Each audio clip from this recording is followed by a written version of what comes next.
bajan la lluvia y la nieve del cielo y no vuelven allá, sino que empapan la tierra, la fecundan y la hacen germinar para que dé semilla al sembrador y pan para comer. Así será mi palabra que sale de mi boca. No volverá a mí vacía, sino que hará mi voluntad y cumplirá mi encargo. Palabra de vida. En el nombre del Padre, y del Hijo, y del Espíritu Santo. Amén. Invocamos la presencia del Espíritu de Dios y pedimos luces a quien va a hablar, pero también pedimos abrir el corazón a ustedes que van a escuchar y van a ser receptores de este mensaje. Que esta sencilla meditación nos sirva para crecer en el conocimiento y en la experiencia de lo que es la riqueza insondable de la palabra de Dios. Del Evangelio según San Marcos. En aquel tiempo Juan dijo a Jesús: Maestro, hemos visto a un hombre que expulsaba demonios en tu nombre y tratamos de impedírselo porque no es de los nuestros. Pero Jesús les dijo: no se lo impidan, porque nadie puede hacer un milagro en mi nombre y luego hablar mal de mí. Y el que no está contra nosotros está a favor nuestro. Les aseguro que no se quedará sin recompensa el que les dé a beber un vaso de agua por el hecho de que ustedes pertenecen a Cristo. Si alguien llegara a escandalizar a uno de estos pequeños que tienen fe, sería preferible para él que le ataran al cuello una piedra de molino y lo arrojaran al mar. Si tu mano es para ti ocasión de pecado, córtala, porque más te vale entrar en la vida eterna, manco, que ir con tus dos manos a la gehenna, al fuego eterno. Y si tu pie para ti es ocasión de pecado, córtalo, porque más te vale entrar lisiado y cojo en la vida eterna, que ser arrojado con tus dos pies al fuego inextinguible. Y si tu ojo es para ti ocasión de pecado, arráncalo, porque más te vale entrar con un solo ojo en el reino de Dios, que ser arrojado con tus dos ojos a la gehenna, donde el gusano no muere y el fuego no se apaga. Palabra del Señor. Hablemos de una palabra que tiene múltiples interpretaciones en la cultura secular, pero tiene una clara mirada desde la perspectiva bíblica. Cuando oímos la palabra escándalo, pensamos normalmente aquel tipo de polémica, de controversia, de pensamiento que va contra lo políticamente aceptado, lo políticamente correcto, y ese escándalo se vuelve precisamente tema de show, de espectáculo, de comentario mediático. Podríamos decir que nuestra sociedad vive de escándalos y es consumidora de escándalos en lo político, en lo deportivo, en lo artístico, en lo religioso. Pero en la Biblia la palabra escándalo tiene un sentido completamente distinto. La palabra escándalo viene del latín escandalón, que significa la piedra que normalmente encontramos en el camino y que nos hace caer, nos hace tropezar. De ahí que escándalo en la Biblia significa precisamente la piedra de tropiezo que nos desanima a hacer el bien, o peor aún, que nos induce a hacer el mal. Hoy cuando Jesús hace una advertencia, ojo, cuidado, advierto, no escandalicen a nadie, más le valdría que le atasen una piedra de molino que es gigante y la ataran al cuello para arrojarlo en el mar, nos muestra la gravedad del escándalo y nos señala cómo desanimar a alguien para obrar en el recto obrar, o peor aún, impulsar para obrar de manera equivocada para realizar el mal, es un escándalo en la Biblia.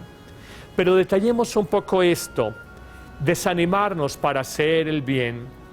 La Iglesia tendrá que pedir perdón y la vida de los santos así lo señala, cuando nos hemos sentido tan autorreferenciales en una palabra tan citada por el Papa Francisco, cuando nos sentimos los únicos dueños de la moral y los únicos dueños de la verdad. Y sintiéndonos dueños de la moral y de la verdad, ¿a cuántas personas hemos desanimado en el recto obrar, porque hemos dicho, no estás con nosotros, no puedes estar con nosotros. Es un poco lo que ha pasado con los discípulos, cuando un hombre haciendo el bien, liberando a alguien que estaba poseído por el maligno, dice uno de los discípulos, creyendo prestar un servicio a Cristo, se lo he impedido, él no es de los nuestros. Y Jesús categóricamente afirmará, el que no está contra nosotros está a favor nuestro. El que hace el bien, si ese bien es un origen sano, déjalo que lo realice. En esa misma línea encontramos la primera lectura del libro de los Números, cuando sobre dos profetas que no estaban en el campamento, cuando Moisés comunicó el Espíritu de Dios a los 70 ancianos para que profetizaran, les dirá él, no pueden profetizar. Y Moisés les contestará, ¿y es que acaso tienen celos de mí? ¿Acaso se sienten mal? Ojalá todo el pueblo pudiera profetizar. Qué detestable y qué sospechoso es cuando nos sentimos los únicos dueños de la verdad y de la moral. Cuando esto ocurre, nos sentimos un poco jueces que podemos calificar o descalificar a otra persona y decimos, esto sencillamente no es de Dios. Jesús nos está mostrando en este Evangelio que no podemos amarnos más a nosotros mismos de lo que amamos a Dios y sentir celos de una persona que está haciendo el bien.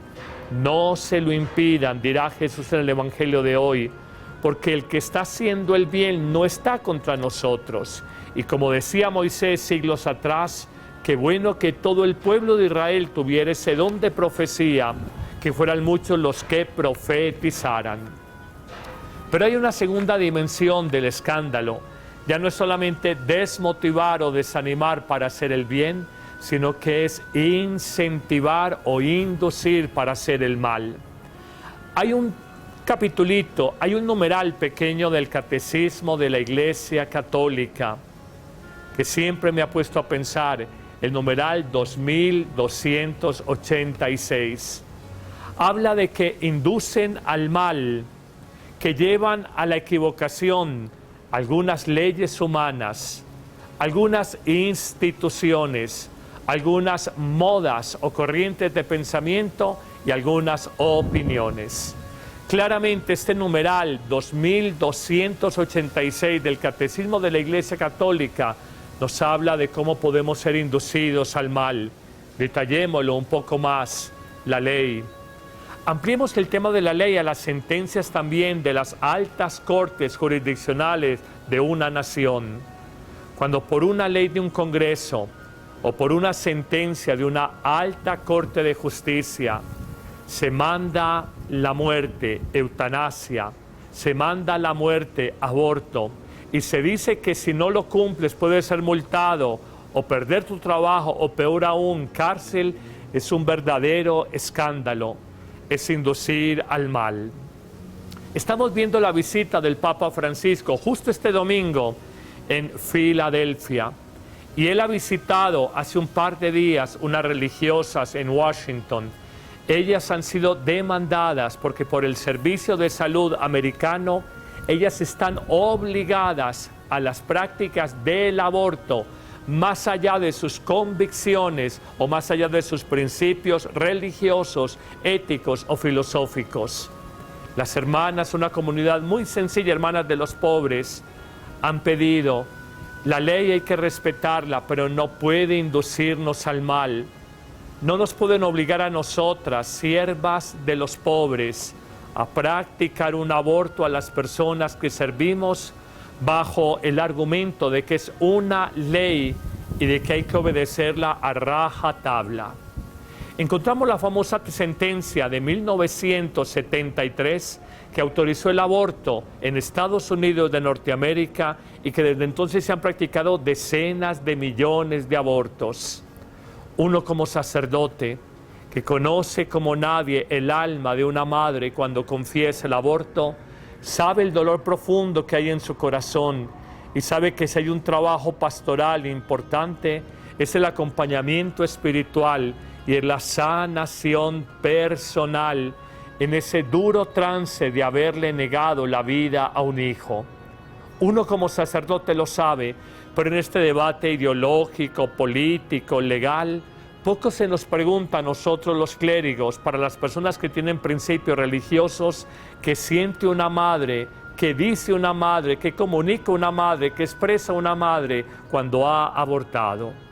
La verdad es que hay un dolor profundo y se necesita un trabajo de sanación interior. Leyes humanas, sentencias humanas pueden inducirnos al mal, a dañar la vida. Eso es escándalo, son leyes escandalosas. Pero podríamos hablar también de leyes contra la familia. Cada vez se desestimula más el matrimonio entre un hombre y una mujer y cada vez se estimula más el amor entre dos tipos distintos de personas. Cada vez se desestimula más que un hombre y una mujer tengan hijos, pero cada vez se apoya más desde el punto de vista legal la adopción de hijos por personas que no son verdaderamente matrimonio. Entendemos entonces que lo que es el proyecto de Dios, el fin unitivo entre un hombre y una mujer y el fin procreativo y el amor fecundo abierto a la vida, hoy se desdice bajo el amparo de una ley, de una sentencia de un juez o de una corte judicial, y cómo nos llevan a nosotros a dejar de obrar el bien y a pensar y a obrar de una manera inadecuada, incorrecta, desde el punto de vista moral y de la ética cristiana. Pero hablamos de un segundo elemento, factor que puede escandalizar las instituciones. ¿Cuánto se ha hablado de la corrupción de un Congreso? ¿Cuánto se ha hablado de gobiernos dictatoriales que cierran fronteras en un país, señalan las casas de una población de gente pobre, destruyen esas casas y luego, sin ninguna dignidad y sin ningún respeto, apoyados simplemente en la autoridad de un gobierno y de manera dictatorial, son capaces de expulsar sin nada, con la ropa que llevan puesta, a unas personas de manera humillante? ¿Cómo gobiernos dictatoriales son instituciones que generan violencia, resentimiento, humillación? ¿Cuánto dolor hemos conocido nosotros en gobiernos marxistas, nazistas, ahora el famoso Estado Islámico y su ideología de acabar con todo lo que sea cristiano? Cómo una estructura, como un gremio, como una institución es capaz de acabar con lo mejor del ser humano, su historia, sus instituciones, bajo el argumento de que yo tengo el poder. Podemos escandalizar, podemos dañar a muchas personas cuando abusamos de la autoridad y hablamos de gobiernos dictatoriales y hablamos también de parlamentos corruptos. Para nadie es un secreto lo que vivió nuestro país, una campaña presidencial hace ya varios años que fue permeada por dineros del narcotráfico. Recuerdo una persona del pueblo que decía, cuando le invitaba a que trabajara, y me dijo, ¿cuánto me gano? Y le dije, pues empieza con un salario mínimo, pero puedes ir subiendo. Y me dijo, no, padrecito, roba el presidente, voy a quedarme yo ganando el mínimo. Yo me dedico a lo que he sabido hacer, a vacunar negocios y a robar. Yo no voy a trabajar por eso, por un salario mínimo. Me quedaba pensando cómo el mal ejemplo de un gobierno o de un presidente que dejó filtrar dinero del narcotráfico en su campaña, ahora induce a esta persona a que yo no voy a luchar y a trabajar por un salario mínimo. Si el presidente roba, yo también lo puedo hacer. Nos habla este numeral de la Iglesia, del Catecismo de la Iglesia, de las modas que pueden inducir al mal, la vaciedad, la frivolidad de la vida. Más allá de las modas en la música, pienses en el reggaetón, más allá de las modas en ciertos programas de televisión, narconovelas, más allá de las modas en los atuendos, en los vestidos, con cuánta facilidad nosotros aceptamos como lo más normal del mundo una corriente de opinión que se ha ido estableciendo en la sociedad. Es común que un padre de familia, que una mamá le diga a su hijo, mira, no inicies tu vida sexual tempranamente, no te acuestes tan tempranamente con tu novio o con tu novia, Probablemente la hija adolescente le contestará a mamá o a papá: no sean retrógrados, eso lo hace todo el mundo, eso es lo más normal del mundo. Todas mis amigas se acuestan con sus novios allá en sus casas, dejen de ser retrógrados, evolucionen. Una moda cultural como pervierte una conducta sobre el respeto al cuerpo, sobre la fidelidad en el amor. Cuando una persona te aconseja: mira, no dañes tu matrimonio, no te enredes con esa mujer, es adulterio, dice: pues es que adulterio lo vemos en todas partes, hoy es lo más normal del mundo, eso no tiene nada. Uno debe aprovechar las oportunidades, y es verdad, en el mundo mediático es lo más normal del mundo. En nuestro país, Colombia, los desafío: muéstrenme una sola telenovela, no dos, una sola telenovela donde no se presente el adulterio como lo más normal del mundo. ¿Qué pasa con una persona? Lo asume como una moda, como algo natural. Eso es parte del paisaje, eso no tiene nada. ¿Cómo vamos cambiando nuestros comportamientos morales? Simplemente porque inducidos por corrientes de opinión, nosotros vamos viendo todo como lo más normal del mundo. Coloco un último ejemplo. Está finalizando este reality que hizo un importante canal privado de televisión de nuestro país. Ha finalizado esta misma semana. Nos habla del desafío en la India.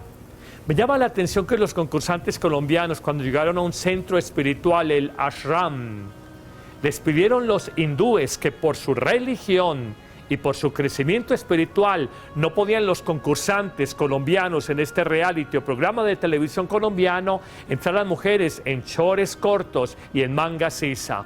¡Oh, qué respeto el de los concursantes de este reality de un canal de televisión privado! En el ashram, en esta casa hindú, nos han pedido esto. Tenemos que respetar ni shorts ni manga sisa. Yo quisiera hacer una pregunta. Estos mismos concursantes van a un templo católico en Colombia y el sacerdote les dice: no vengan a la Eucaristía en shorts altos o en manga sisa. Mínimo lo denuncian en televisión, lo filman en un celular y dicen: curas retrógrados. Nos están imponiendo sus pareceres, nos están diciendo cómo nos tenemos que vestir, por eso no somos católicos. Lo más curioso es cuánto respeto por el hinduismo, porque es novedad, lo acabamos de ver en este reality. Cuánta falta de respeto por el catolicismo, porque venimos de una tradición católica. Ahí nos damos cuenta cómo lo cultural pesa en el cambio de costumbres y en algo tan sencillo como la forma de vestir cuando vamos a un culto o a un servicio religioso. Si lo pide el hinduismo, qué respeto. Si lo dice un sacerdote en una misa católica, qué retrógrado, qué aburrido, quien vuelve por allá. Así somos. Y esas son las modas que van generando en nosotros un tipo de pensamiento que simplemente nos relaja desde el punto de vista del respeto, de la moral, de las sanas y buenas costumbres. Finalmente habla el catecismo de la Iglesia, además de la ley, las instituciones, las modas, habla de las opiniones que pueden dañar a un ser humano. ¿Cuántos jóvenes conozco que entraron a una universidad? Venían de una familia católica, tenían unos principios muy bonitos. Los encuentra uno y le dice: ve, tenés que ir por allá a la parroquia a saludar. Padre, voy a saludarlo, pero a la misa no. Ese cuentecito católico ya lo superé. Mi profesor de primer semestre en la universidad ya me habló de eso, me abrió los ojos, me mostró que solo la ciencia y que la fe es algo mandado a recoger. Como una opinión con la autoridad que tiene un docente universitario frente a un muchachita de 16 años en primer semestre de universidad, puede robarle la fe para toda la vida, puede debilitarle en el recto obrar y ridiculizar sus convicciones morales y sus principios religiosos. Cómo las opiniones de un periodista en radio, en televisión, pueden arrastrar a tantas personas a amar a alguien o a odiar a alguien. Yo nunca vi una persona más amada en nuestro país que la excandidata presidencial Ingrid Betancourt, cuando fue rescatada de su largo cautiverio por las FARC en nuestro país. Pero pasaron algunos meses y esta mujer ha demandado al Estado por el tema de su cautiverio. Y algunos periodistas líderes de opinión en nuestro país han emprendido una campaña de desprestigio, de descalificación y de odio contra esta mujer. Y luego me impresionaba, la mujer que meses atrás había sido la mujer más amada de Colombia, ahora, merced a lo que decían estos periodistas y en encuestas que habían hecho por esos días, se había convertido en la mujer más odiada de Colombia. Parece increíble, pero un periodista nos enseña a amar o a odiar, a valorar o a despreciar. Las opiniones de otra persona van pesando tanto en nosotros que pueden cambiar nuestros pareceres. En el mundo de la psicología hay gente valiosísima, pero también en el mundo de los profesionales de la psicología, del psicoanálisis, de la psiquiatría, hay personas que pueden destruir los valores más queridos de su paciente, prevalidos de la autoridad profesional que tienen. Pero hagámonos una autocrítica. Hay pastores de almas en iglesias cristianas no católicas y hay pastores de almas dentro de la iglesia católica que no son formadores de la conciencia, sino deformadores de ese sagrario donde Dios nos habla, la conciencia personal. ¿Cuántas veces uno ha escuchado que una persona escandalizada le pregunta: Padre, si es verdad que yo puedo estar con un hombre casado, teniendo también a mi esposo, y que eso no tiene nada? Y le dije, eso es adulterio, y la ley de Dios nos dice que no lo hagamos. Es que el padre fulano de tal, con estudios en Roma, me dijo que mientras haya amor no tiene nada, y que puedo tener a mi esposo y a este amigo de la oficina que está casado, y que eso es variedad, y que eso de alguna manera es romper la rutina de la relación conyugal. Yo le dije a esta persona, dile a ese sacerdote que es formador de almas, que no hable su opinión personal, que hable y anuncie la verdad del Evangelio, la verdad de Jesucristo, la verdad del cristianismo que ha anunciado por 2000 años. Tengo que decirlo con pena, también nosotros, a veces, pastores de almas, podemos escandalizar con nuestros consejos sabiondos del mundo, alejados del Evangelio. Podemos escandalizar a una persona y decirle, eso es lo más normal, mientras la gente no se dé cuenta, mientras tú digas que tienes amor por ese ser humano, no tienes ningún problema. Pidamos la gracia de no inducir a nadie al pecado, de no inducir a nadie al mal. La verdad es que el Catecismo de la Iglesia, hablando de leyes, instituciones, modas y opiniones, nos indica de que podemos escandalizar.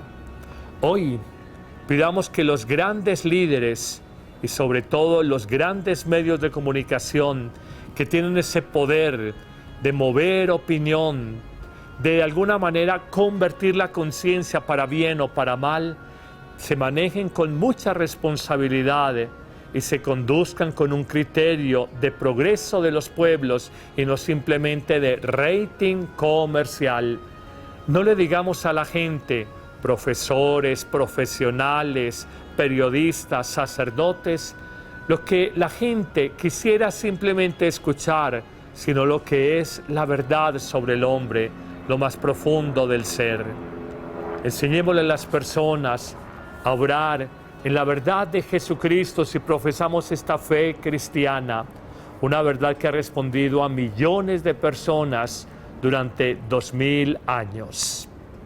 Pero este escándalo desde fuera, la ley, las estructuras o las instituciones, las modas y las opiniones de los hombres, también tiene un escándalo que se puede generar desde dentro, y es cuando el Evangelio de hoy nos dice: si tu ojo te hace pecar, si tu mano te hace pecar, si tu pie te hace pecar, sácatelo, córtate la mano o el pie, porque es preferible entrar tuerto, manco o cojo a la vida eterna que no completo a la Gehenna.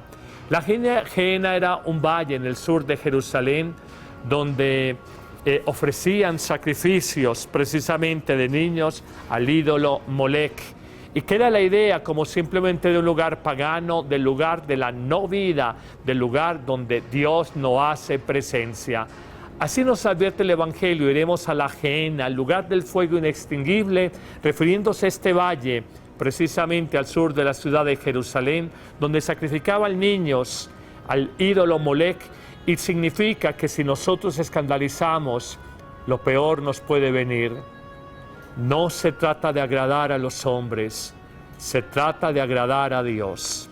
No se trata de decirlo políticamente correcto y posar de lo mejor, de lo más play, de lo más fashion. De cara al mundo hay que tener el coraje, la valentía, la claridad y también la caridad, el amor, para decir: estás en el camino, en el lugar equivocado. La tentación, la inducción al mal viene de afuera, pero también puede venir de nuestro desorden, por los ojos, las manos, los pies. Los pies, caminar hacia el lugar equivocado; las manos, tomar lo que no es nuestro; los ojos, mirar lo que destruye nuestra conciencia y nuestra alma.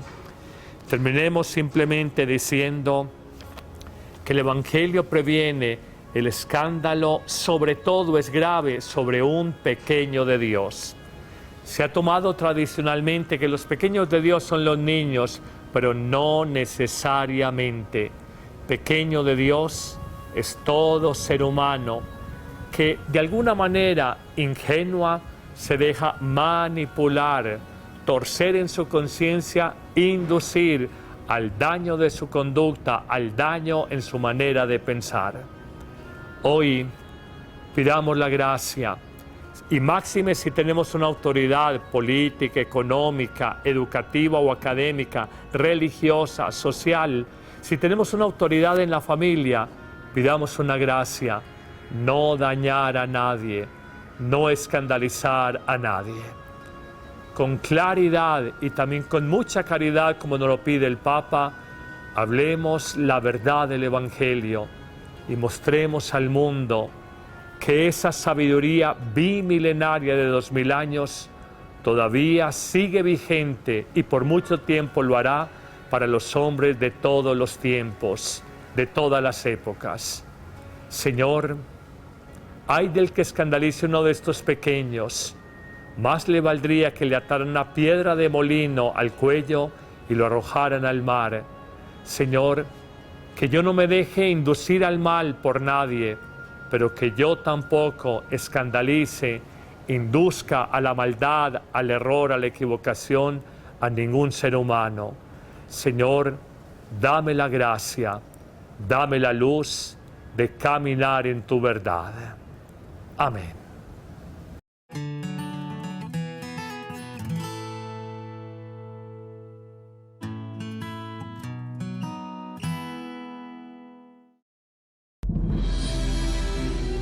Como bajan la lluvia y la nieve del cielo y no vuelven allá, sino que empapan la tierra, la fecundan y la hacen germinar para que dé semilla al sembrador y pan para comer. Así será mi palabra que sale de mi boca. No volverá a mí vacía, sino que hará mi voluntad y cumplirá mi encargo.